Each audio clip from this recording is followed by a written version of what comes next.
Sean Payton is no longer the head coach for the Saints, as has been the case for a number of years. But entering his age 34 season, Taysom Hill is still around. What kind of role is Taysom going to have in 2024? It looks like the question of where's Taysom Hill is going to be moving from Saints fans asking that question to opposing defenses asking that question, because Taysom Hill has been all over the field, which suggests a couple of different things. It suggests, first of all, that he will have an opportunity to produce from a variety of different positions, not just as a pass catcher and not just under center, but even operating out of the backfield as well. And don't worry, the quarterback snaps are not going anywhere, we've been told, so I wouldn't be too concerned about that. What? Why are you shaking your head? You're welcome.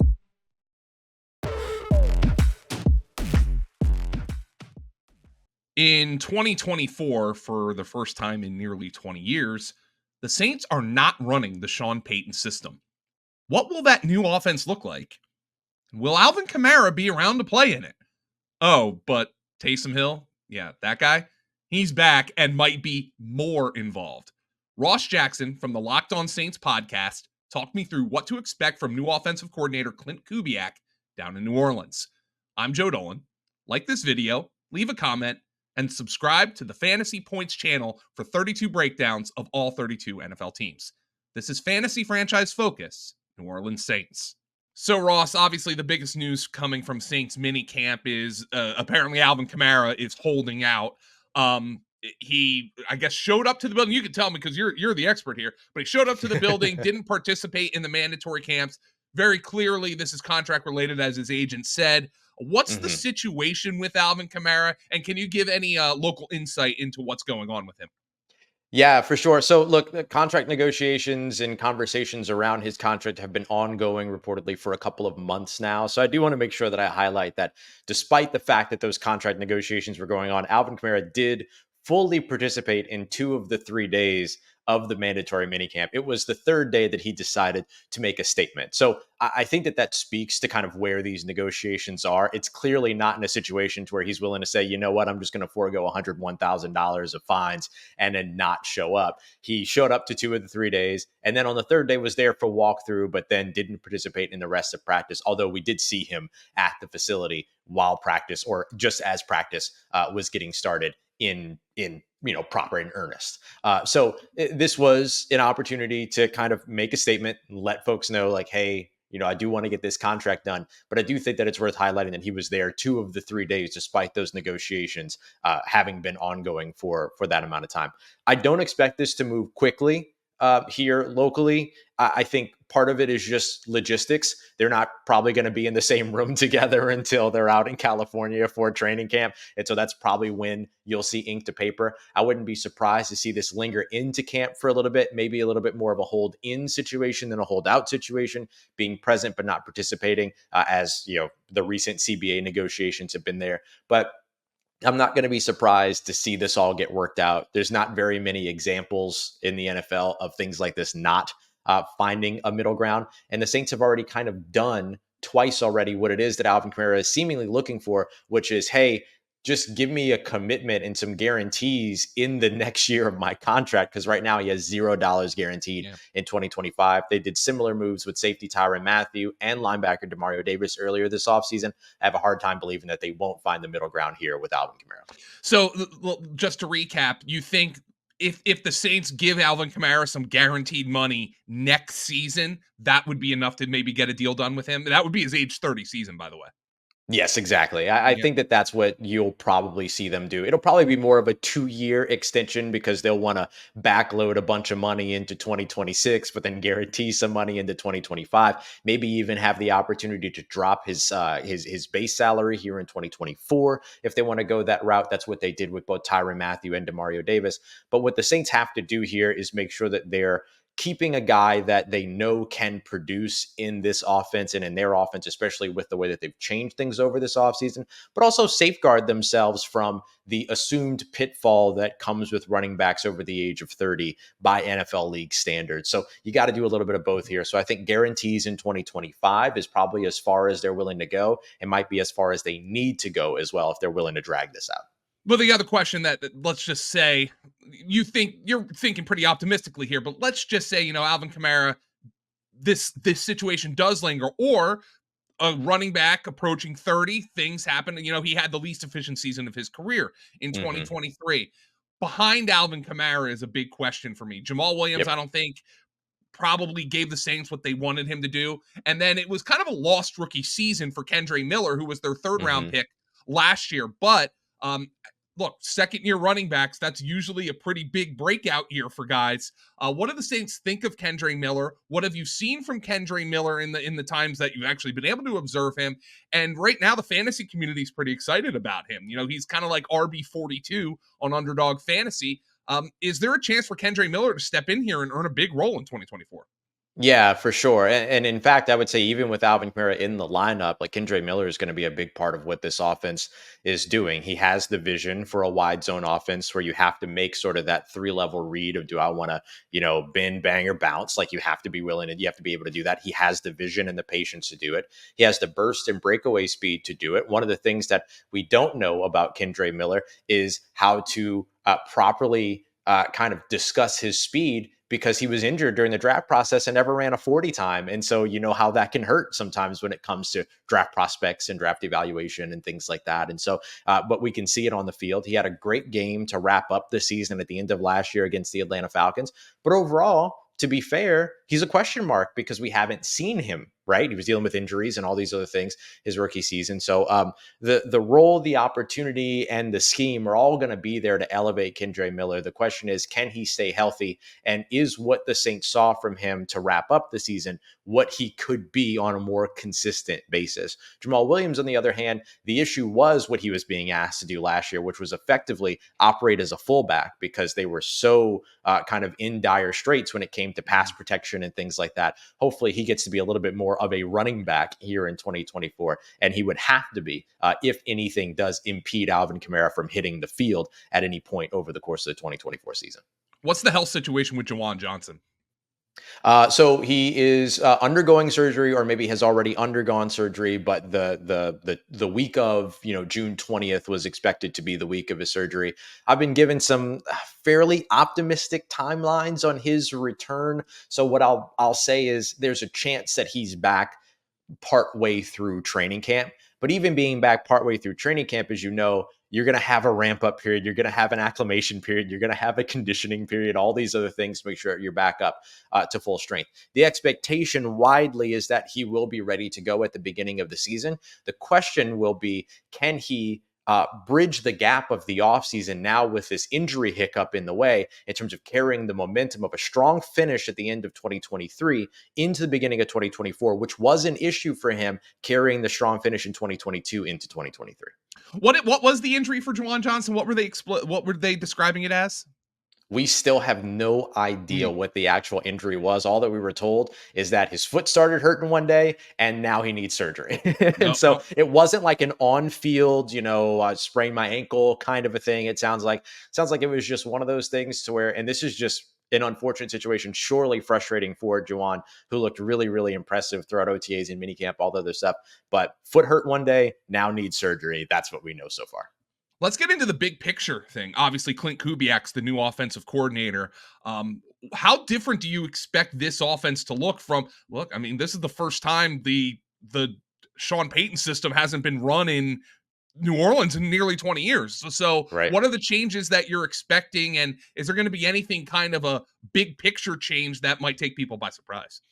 Yeah, I think the biggest thing that you're going to be looking at is a greater commitment to the run game, right? This is a wide zone system through and through. And so getting the outside zone runs and getting, running backs and players out in space is going to be really, really important. It's not too terribly dissimilar from where things started with Sean Payton, but where things ended with Sean Payton, plus the Pete Carmichael years, his protege behind him, who's been the offensive coordinator over the course of the past couple of years, shells of what that Sean Payton offense used to look like. So I think what you're going to see are are some things that are maybe more familiar to some of the more dynamic New Orleans Saints offenses, but can it be explosive and productive like it was? That's what's going to have to be proven. But I do think that this offense is going to look very different in 2024 than what you've seen in 2021, 22, and 23, simply based on the fact that you're going to see a lot of motion. You're going to see a lot of play action and a wide variety of play actions, rollouts, bootlegs, waggles, like all these other things. Like you're going to see all of that now involved in what it is that the Saints are looking to do, and all of it predicated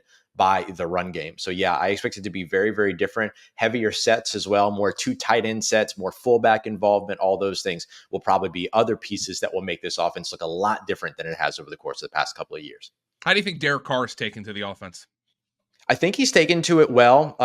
But to be fair, we thought he had taken to the original system well last year at this point as well. Then it took 12 games for the offense to really finally find its groove. So the real big thing is, yeah, it looks good right now, but how quickly can they get into rhythm?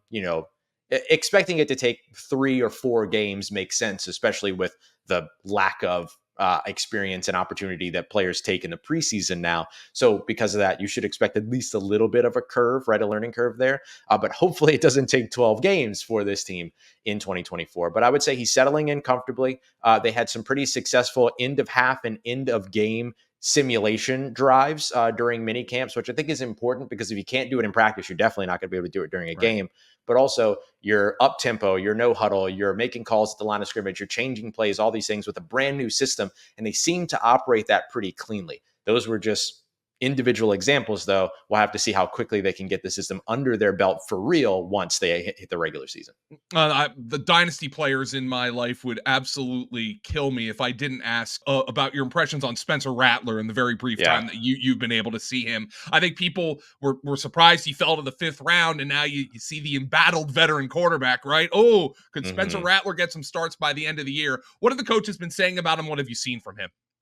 Yeah, they like a lot, but they feel like he has a really long way to go too. I would not expect him to steal starts from anybody here in 2024. I think if you're looking at Spencer Rattler as a dynasty investment, you're looking maybe 2 years, maybe 1 year if you're lucky, but maybe 2 years in the future if you're doing that, because it doesn't look like there's going to be any challenge to Derek Carr being the starting quarterback. And I don't mean that just from an organizational standpoint where they like Derek Carr. I mean, the talent's not the same out on the field. Derek Carr is light years ahead of the younger guys there, which is what it should be at this point during minicamps. I will say that Spencer Rattler started off very strong during rookie minicamp, fell off a little bit at the beginning of OTAs, and then after that point of that kind of reality check, became the most improved player from OTAs going into mandatory minicamp, but still has a really long way to go. I would expect him to potentially be the QB2 in this offense because he was the quarterback selected by this brand new coaching staff. I think that goes a long way than the guy that was invested in by the previous coaching staff. But I wouldn't expect him to steal starts unless there's maybe an injury or something like that keeps Derek Carr off the field.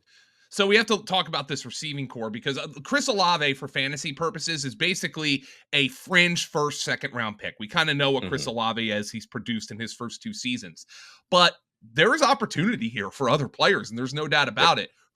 People seem to be most excited from a fantasy perspective by Rashid Shaheed. Obviously, I think the new return rules can play into some of the things that he can do in this offense. What do the Saints think of Rashid Shaheed, and is it justifiable to project a leap for him in what is his 3rd season? Yeah, I think it's justifiable to project the leap.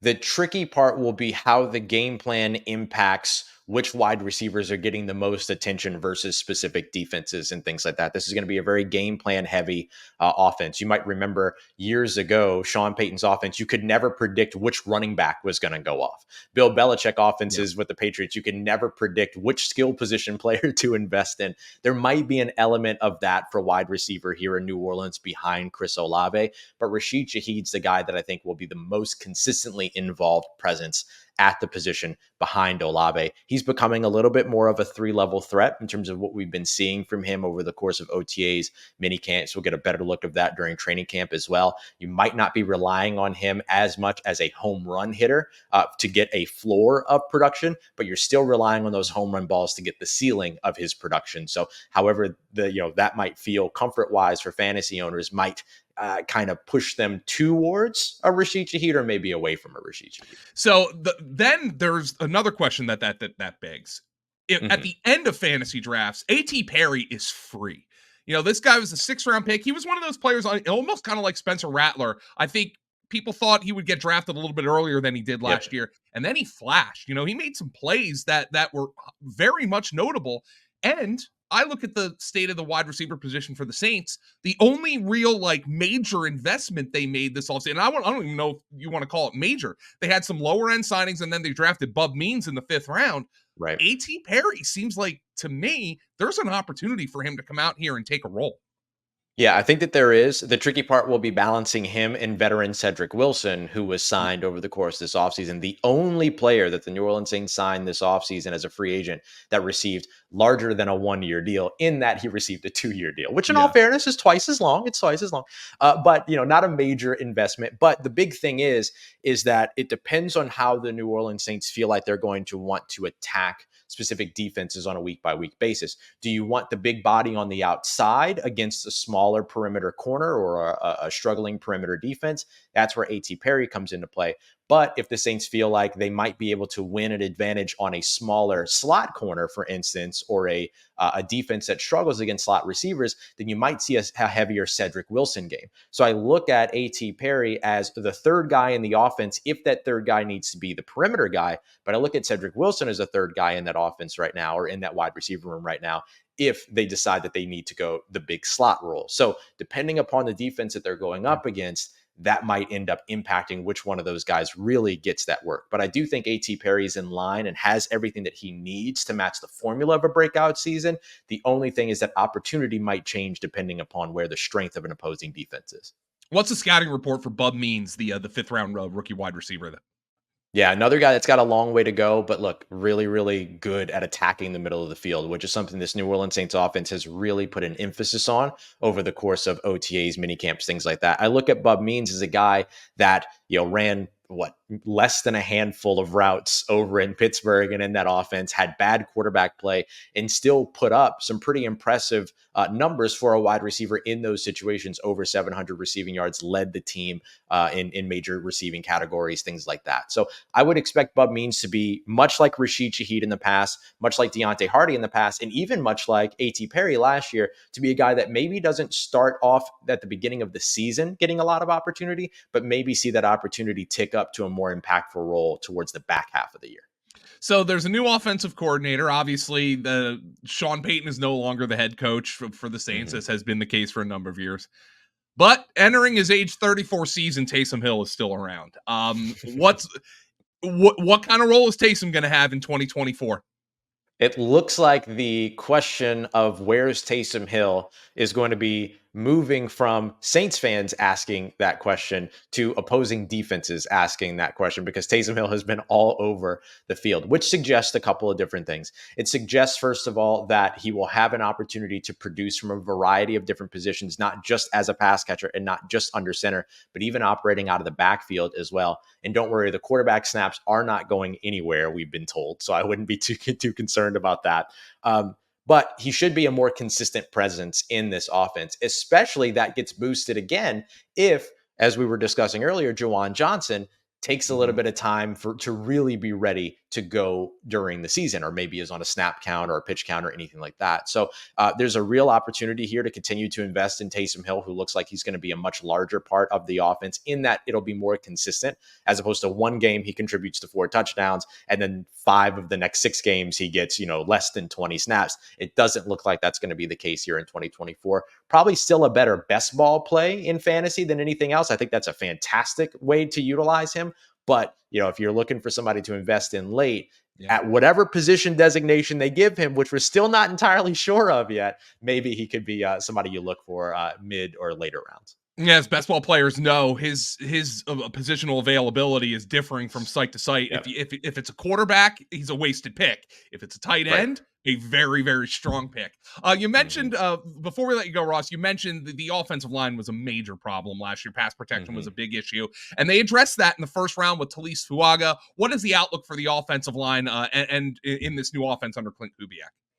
Yeah, I think you still have some pretty big question marks here. There's still some things to figure out. The first round investment that they made, they moved him from right tackle over to left tackle. They Yeah. did with Fuang. And then you have kind of a question mark right now of who's going to be starting at left guard. It could be a first time starter there as well. So the left side of that offensive line could be brand new between Fuanga and Nick Saldiveri, who they drafted in the 4th round last year. Then they moved Trevor Penning from left tackle to right tackle. So not only is he learning a new system, but he's learning a new position entirely. So either that equalizes everything or makes it an even steeper hill to climb. So I would say definitely throughout training camp, preseason, and even early on in the season, that's going to be the biggest question mark that this team has to answer, and maybe one to really pay attention to if you're looking at the potential of investing in any of the Saints backfield players.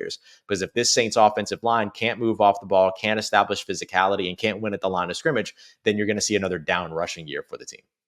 Hey, if you want to keep updated on the Alvin Kamara contract situation, you want to follow Ross Jackson on Twitter at Ross Jackson Nola. And of course, listen to the Locked On Saints podcast. He does a wonderful job with the Locked On Saints podcast and, of course, the entire Locked On network. Ross, it was wonderful talking to you. Thank you for joining me for Franchise Focus, and we'll keep in touch. Absolutely, dude. Thanks so much for having me on.